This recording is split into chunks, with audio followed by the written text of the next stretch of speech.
дәстүрлі түрде Ахмет Байтұрсынов атындағы Қостанай мемлекеттік университетінде Байтұрсынов оқулары халықаралық ғылыми тәжірибелік конференциясы өтеді. Кезекті конференция елдің технологиялық модернизациясы мен жаһандық бәсекелестігін жылдамдатудағы ғылым мен тәжірибенің үлесі атты тақырып аясында өтті. Маңызды іс-шараға Қостанай облысының әкімдігі, алыс жақын шетелдерден келген ғалымдар, ТМД және Қазақстан Республикасының жоғары оқу орындарының оқытушылары және ғылыми қоғамдастық мүшелері қатысты. Жиын университеттің бас ғимаратындағы акт залында өткен пленарлық мәжілістен бастау алды. Қостанай мемлекеттік университетінің ректоры, техника ғылымдарының докторы, профессор Хусайын Валиев сөз сөйлеп, конференцияға қатысушыларға сәттілік тіледі. Вот наши гости. Я хотел бы вас поблагодарить за то, что вы выбрали время для участия в нашей конференции.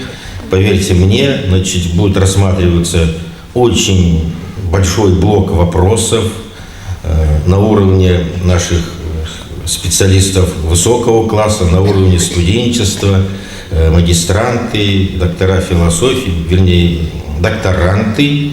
Все это нам предстоит рассмотреть целый ряд вопросов на секционных наших заседаниях. Это у нас традиция проводить байтурсыновские чтения. Это своеобразный отчет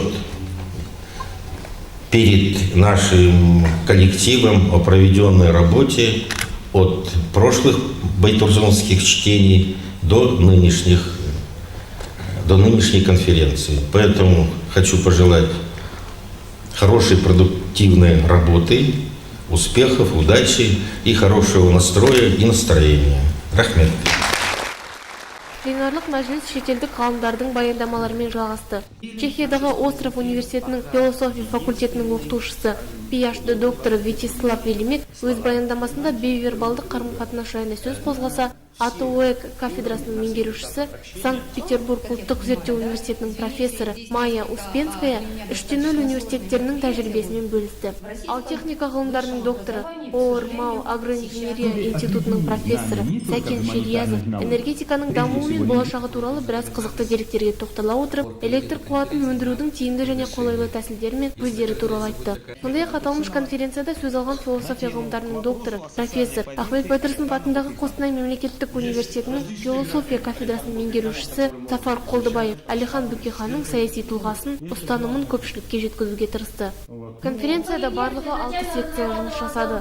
Оның үстіне жоғары оқу орындарының білім беру процесін психологиялық, педагогикалық сүйемелдеу атты онлайн семинар мен Тобыл Торғай өңірінің мәдени мұрасы және Қазақстан ғалымдар кеңесінің қатысуымен Қазақстан Республикасының индустриялық инновациялық әлеуетін дамытудағы жас ғалымдардың рөлі тақырыптары бойынша дөңгелек үстел ұйымдастырылды.